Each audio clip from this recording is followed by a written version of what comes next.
2 बच्चे ऐसे हैं जिन्होंने इस बार IAS का इंटरव्यू दिया है।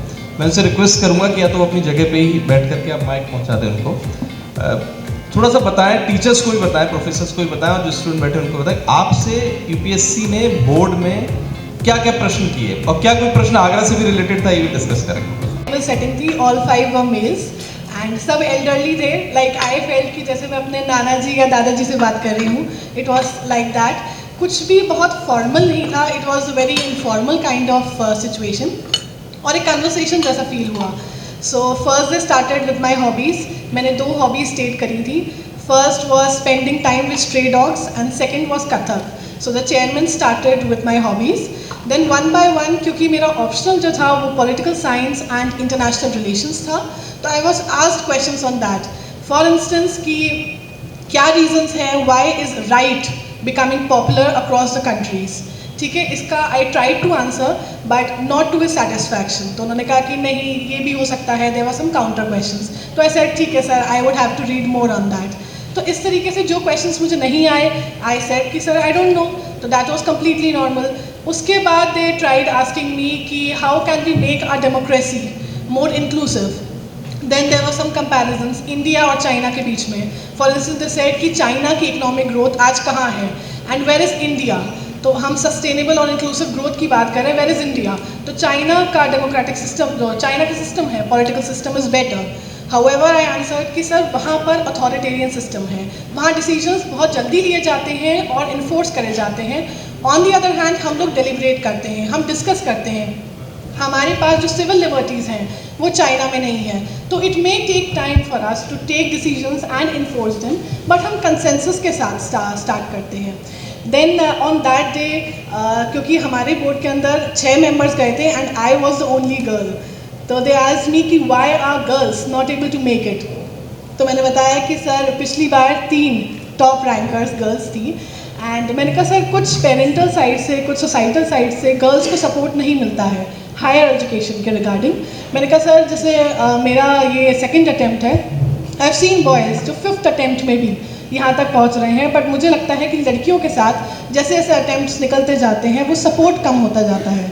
Then he further asked me कि what is glass ceiling and all. तो आई आंसर्ड कि मैंने कहा सर एक लेवल होता है जिसके बाद गर्ल्स को प्रमोट नहीं किया जाता है to the leadership positions. But आज देखिए हमारी जो प्रेसिडेंट है she is a female, UP की गवर्नर हैं शी इज़ अ फीमेल। तो ऐसे करके कुछ टेक्नोलॉजी से रिलेटेड, जैसे सर ने बताया एलॉन मस्क के बारे में मुझसे पूछा गया, जो न्यूरोलिंक जो प्रोजेक्ट था उसके बारे में मुझसे पूछा गया। यूपी और आगरा से रिलेटेड क्वेश्चंस नहीं थे, हाउएवर बहुत कॉम्प्रहेंसिवली उन्होंने मेरे डैफ के पोर्शंस को कवर किया। जैसे I said that I participated in the 800 metre race, तो दे आस्क्ड मी कि why 800 metre race is considered so difficult. तो मैंने कहा sir it is midway between a sprint and a marathon, तो the athlete needs both carbohydrates as well as proteins to ace that. So they was pretty satisfied with the answers, and throughout I maintained this smile which I have today also. So I maintained that throughout. And last question उनका वो था कि why should we select you? तो मुझे बहुत सोचना पड़ा इस चीज़ पे, but I was prepared with that. मैंने अपनी स्ट्रेंथ्स बताई उनको, मैंने कहा sir I am versatile enough. And तो सर ने कहा कि वर्सेटाइल का मतलब क्या है, we have candidates that have achievements greater than you, तो वर्सेटाइल से आपका क्या मतलब है। मैंने कहा सर ओके अग्रीड। मैंने कहा sir I have leadership qualities, I was the deputy head girl in my school cabinet as well, and sir most important is my commitment to serve the country. तो उन्होंने कहा okay what will you do which other candidates won't. That was again a tricky question for me. So I answered कि sir I would not do something which is unbecoming of a civil servant, and once I get selected I assure you that I will not let you down. So they all smiled and they said okay your interview is over. So it was a very fulfilling and enriching experience for me. So I won't forget this for the lifetime. And वो जो UPSC के बाहर हम लोग खड़े होकर photo लेते हैं, I have this and I'm going to carry it throughout my life. So whatever the results are, fingers crossed. But it was really a very nice experience for me. This entire UPSC journey was very fulfilling and I have learned a lot. My perspectives have grown, my critical abilities and my logical reasoning have grown exponentially, and now I view the world entirely different. What I see myself today, 3 years back from now, I was a different person I was. जैसे कि sir ने कहा था किसी भी लक्ष्य को साधने के लिए एक अच्छे कोच की ज़रूरत है, तो मैं आप सबको बताना चाहूँगी कि मेरे सबसे अच्छे कोच वाजपेयी सर आज हमारे बीच हैं। पॉलिटिकल साइंस डिपार्टमेंट के वो एचओडी थे, तो आज ये गोल्ड मेडल एमए में जो मुझे मिल रहा है, जो नेट जेआरएफ की परीक्षा मैंने पास करी है अभी पहले प्रयास में, और आज जो यूपीएससी में यहाँ तक मैं पहुँची हूँ, ये सबका श्रेय मैं सर को देना चाहूँगी। तो ये सम्मान सर के आपके लिए, थैंक यू सो मच। अमराशा जी ने वाजपेयी सर की बात छेड़ दी, तो मैं इसमें कुछ और ऐड कर दूँ। सर के बहुत सारे पढ़ाए हुए स्टूडेंट्स कहीं ना कहीं सिलेक्टेड है। एक बच्चा और है आगरा से, विशु राजा चौहान, पीसीएस है, वो आजकल ग्रेटर नोएडा अथॉरिटी में ओएसडी हैं। तो मेरे भी स्टूडेंट हैं, मेरे पढ़े हुए हैं। हम लोग बैठे हुए थे तो किसी का परिचय हो तो मेरा इंट्रोडक्शन कराया कि मेरे टीचर हैं, और सर के बारे में भी वो जिक्र अक्सर करते हैं। तो उसने बोला वहाँ पे कि वाजपेयी सर जब पढ़ाते थे तो ऐसा लगता था साक्षात ईश्वर बोल रहा है। और मैं गौरवान्वित फील करता हूँ कि वाजपेयी सर पिछले 25 सालों से मुझे मार्गदर्शन कर रहे हैं, मेरा हमारे साथ हमेशा खड़े रहते हैं। और जब भी मैं उनके साथ बैठता हूँ, एक विशेष बात यह है कि वो हमेशा पढ़ाई ही की बात करते हैं, कैसे बच्चों की ग्रोथ हो सकती है, कैसे हो सकता है। मैंने अपने जीवन काल में ऐसा शिक्षक नहीं देखा। मैं उनका बहुत बहुत आभार व्यक्त करता हूँ कि सर हमें अपना आशीर्वाद देते हैं। So, I'm here today and I'm very privileged to speak in front of so esteemed people. Thank you so much Center for Ambition for giving me this opportunity. Thank you. और ये बहुत मुश्किल होता है कि यूपीएससी के interview तक पहुंचना। हम लोग इसमें 20 साल से लगे, हम लोगों ने कंपटीशन दिया है। कितना टफ है प्रीलिम्स क्वालिफाई करना, कितना टफ है वहाँ तक पहुँचना। निश्चित रूप से आप हमारे लिए सफल स्टूडेंट हैं, आप हमारे लिए सिलेक्टेड स्टूडेंट हैं। इसी क्रम में मैं अभिषेक से भी चाहूँगा, अभिषेक आकर के आपने इंटरव्यू क्वेश्चन शेयर करें आपके show. That I have been given this opportunity to share my experience of my interview.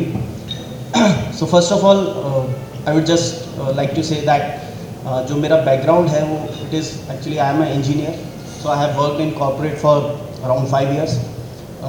मैं टाटा में था, Shapoorji, Pallonji, it's a construction company, I am a civil engineer. So initially मेरा जो इंक्लिनेशन था वो हमेशा कॉर्पोरेट के प्रति था। मैं कॉर्पोरेट में काम करता था, इतना अच्छी लाइफ चल रही थी, सब सैलरी वैलरी भी बढ़िया थी, लेकिन एक अंदर से था कि something I have to do, like my inclination changed कि कुछ सोसाइटी के लिए भी करना है। कुछ जो लर्निंग्स जो मैंने कॉर्पोरेट में यूज़ की हैं, क्या मैं इसको एडमिनिस्ट्रेशन में यूज़ कर सकता हूँ। सो वहाँ से मेरी जो इंस्पिरेशन शुरू हुई and I started my UPSC journey when I was 27 years of age. तो अभी जो यूपीएससी का जो मेरा इंटरव्यू था, it was my third attempt. तो इंटरव्यू जो था इट वाज बेसिकली, जो इंटरव्यू रहता है वो डिपेंड करता है किस टाइप का कैंडिडेट है। So the board has your detailed application form, in that everything is written, what are your hobbies, from where you have done your graduation, what are your skills and all other things. So my if I broadly categorize the kind of questions which were asked, so my optional was anthropology. So the questions were from anthropology, some questions related to tribals, what are different tribes, what are their problems, what government is doing, what you will do when you come into the administration, how this knowledge of anthropology will help you in a way improving the lives of tribals. So इस तरीके के questions थे। कुछ questions ऐसे भी थे कि अच्छी खासी ज़िंदगी चल रही थी तुम्हारी, कहाँ फंस गए, कहाँ आ गई, 3 साल बर्बाद कर दिए अपने। तो उसका भी पता था, एंटिसिपेट करके जाते हैं हम लोग आंसर क्या देना है, आंसर दिया था। जो भी मोटिवेशन था, जो जॉब सेटिस्फैक्शन जो एक एडमिनिस्ट्रेटर की लाइफ में होता है, शायद वो कॉर्पोरेट में आपको कभी नहीं मिल सकता है। ये मोटिवेशन था मेरा, जो जॉब जो वैरायटी ऑफ डोमेन में आपको काम करने को मिलता है। तो ये सब आंसर दिए। साथ ही साथ my education, actually I belong to a defence background. तो मेरी जो एजुकेशन है वो भी it has been in so many places. मेरी 5th तक की स्कूलिंग जो थी वो गुजरात से हुई थी। उसके बाद कुछ जैसलमेर से भी मैंने पढ़ाई की है, कुछ आगरा से भी पढ़ाई की है। मेरी इंजीनियरिंग जो है वो गुजरात से है। सो गुजरात का और उत्तर प्रदेश का कंपैरिजन पूछा गया था मुझसे। So they asked me that a lot of investment is arriving in Gujarat, whereas if we see Uttar Pradesh में इतना इन्वेस्टमेंट नहीं आता है। तो उसका एक आंसर जो मैंने दिया था वो बेसिकली यही था कि बिकॉज गुजरात का जो ऑलरेडी इंफ्रास्ट्रक्चर है वो already it is established and developed, और साथ ही साथ वो कोस्टल एरिया से भी लिंक्ड है, that the exporting industries can be established there, and also the vibrant summit which they are organizing, जैसे अपने उत्तर प्रदेश में भी इन्वेस्टर समिट अभी होने लगा है 2-3 साल से, 2-3 बार हो चुका है। तो जो गुजरात में जो ये धारणा है ना, ये कि इन्वेस्टमेंट को बुलाना है, जो उद्यमी लोग हैं वहाँ के, जो एंटरप्रेन्योरियल स्किल्स हैं वो वहाँ पे बचपन से ही दी जाती हैं। तो जैसे कि मेरे बैचमेट्स थे, हम लोग प्लेसमेंट के लिए हम लोग बैठे थे जब प्लेसमेंट के लिए, तो जो you will be shock that we were around 4-5 people from Haryana, Uttar Pradesh, जो मेरे बैचमेट थे, and another some 90-95 were Gujaratis. Only we 5 people sat for placement, हम 5 ही लोग प्लेसमेंट के लिए बैठे थे। बाकी जो 95 लोग थे वो सब लोग कुछ ना कुछ बिजनेस करने की सोच रहे थे कि हम क्या कर सकते हैं, अपने फादर का कोई बिजनेस है उसमें कुछ कर सकते हैं, या फिर कुछ उस एरिया में क्या हम एक्सपोर्टिंग का कोई बिजनेस कर सकते हैं, क्या हम यूएस से कुछ यूएस जाके एजुकेशन लेके कुछ वहाँ से सीख के आके बैक टू इंडिया वहाँ कुछ कर सकते हैं। सो सच इज़ दी, मतलब जो उनकी जो बचपन से जो उनकी अपब्रिंगिंग होती है, it is more incline toward business.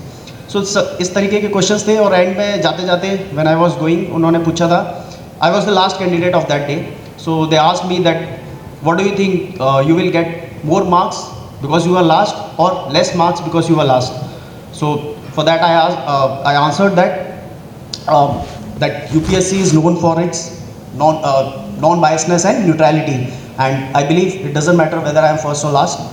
So ये मैंने आंसर दिया था, and they also asked me to write down what I am feeling right now. So they gave me a pencil and told me that you should write what you are feeling. So I just the thing which came top of my mind was that I was relieved that my interview is over. So I just wrote down that a sense of relief. That's it. So thank you very much. और श्रुति ने इस बार, मतलब जो IAS की तैयारी कर रहा है वो साथ साथ PCS के एग्ज़ाम भी देते हैं। श्रुति ने इस बार UP PCS क्वालिफाई किया है, इनके लिए ज़ोरदार तालियाँ। और श्रुति, मैं UP PCS में आपसे क्या क्वेश्चंस किए गए वो थोड़ा शॉर्ट में आके शेयर करिए हमारे साथ। मेरा जो इंटरव्यू था वो 12 मार्च को था, फर्स्ट शिफ्ट में। तो मैं सेकंड कैंडिडेट थी जो बोर्ड में गई, एंड बोर्ड में मतलब बहुत इरेगुलर अरेंजमेंट था, 4 लोग बैठे हुए थे। तो उन्होंने बोला आप तो बहुत यंग हो, तो हम आपको सेलेक्ट क्यों करें। मैंने कहा सर 21 ईयर्स तो कमीशन ने एज रखी है, और फिर 18 ईयर्स में तो हमें वोटिंग राइट्स मिल जाते हैं। तो जब हमें ये पता है कि हम जो हमारी कंट्री है वो कौन चलाएगा, तो कंट्री चलाने वाले भी जो हम हैं या स्टेट चलाने वाले हैं, तो उनके पास भी वो राइट है कि हम, मतलब हमारे पास वो इंटेलिजेंस है कि हम चला सकते हैं।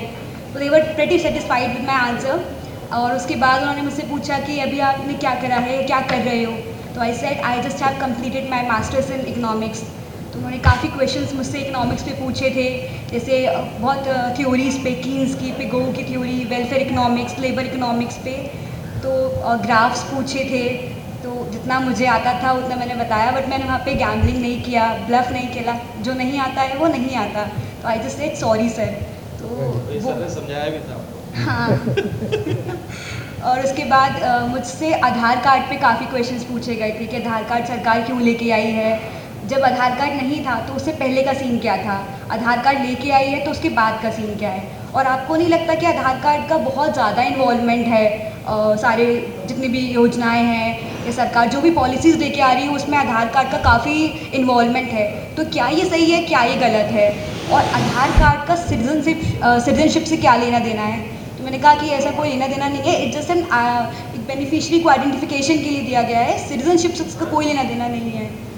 और इसके अलावा उन्होंने मुझसे हॉबीज़ पूछी थी, तो जैसे मुझे माइथोलॉजिकल बुक्स पढ़ना काफ़ी पसंद है, तो आई सेड मुझे पसंद है। तो उन्होंने पूछा कौन कौन सी बुक्स आपने पढ़ी हैं, तो मैंने उसका आंसर दिया। उन्होंने पूछा था कि रुपये की वैल्यू हमेशा डिप्रिशिएट क्यों करती है, तो मैंने उसके कुछ आंसर जैसे कि इन्फ्लेशन की वजह से या जो इंटरनेशनल इकनॉमिक्स में चल रहा है उसकी वजह से। तो उन्होंने बोला कि रशिया यूक्रेन का वॉर चल रहा है, हम रशिया को सपोर्ट कर रहे हैं, जैसे अपने आप को रिप्रेजेंट करते हैं, तो हम वहाँ पे शांति की बात भी कर रहे हैं। तो they were happy. Then they asked him about 16th finance commission कि कौन चेयरमैन है, और इसके अलावा कि कब रिपोर्ट सबमिट होगी और क्या उसके प्रोस्पेक्ट्स हो सकते हैं आपके हिसाब से। और जितने बच्चे इंटरव्यू दे के आए हैं, जो दे रहे हैं, जो आगे पढ़ रहे हैं, अपना करियर बना रहे हैं, उनसे मेरा ये अनुरोध है कि जा कर के अपने दोस्त, बहन, भाई, मोहल्ले में जितने लोग हैं, सबको एक ही बात कहिए कि वो कितना और पढ़ सकते हैं। पढ़ते रहें, निरंतर पढ़ते रहें। और UPSC की खास तौर से अगर बात करें, ऐसे बहुत से कैंडिडेट, मेरे साथ ही शुभांकर मेरे कलीग हैं, शुभांकर तिवारी के बारे में बताता हूँ। जब ये 12th में था, is a very studious chap, gold medalist भी रहे। तो स्कूल के साथ पिकनिक पे, मतलब ये मेरे भाई हैं, स्कूल वाले पिकनिक पे ले गए और हादसा हो गया ये वहाँ। हादसा ऐसा हुआ कि ये स्विमिंग पूल में इन्होंने स्विम करके डाइव लगाई, और डाइव लगाई तो वो उसकी लेंथ गहराई इतनी नहीं थी, उसकी वजह से इनका सर टकराया और इनकी स्पाइनल कॉर्ड ब्रेक हो गई। ये 3 साल बेड रिडन रहे और इनकी यूरिन की नली लगी रही, लेकिन इसने अच्छी बात करी, पढ़ता रहा। यूपीएससी के 4 मेंस लिखे हैं और इस बार का मेंस रोक दी, मतलब प्रीलिम्स रोक दिया ताकि इस बार ब्रेक लेकर के दोबारा से करेंगे। So I wish you all the best. आगे संघर्ष की कहानी, मतलब आप देखिए इतने असहाय होने के बाद भी पढ़ते रहेंगे तो 100% पूरी कायनात लग जाती है, पूरा यूनिवर्स लग जाता है, आप जो चाहते हैं वो अचीव कर ले जाते हैं।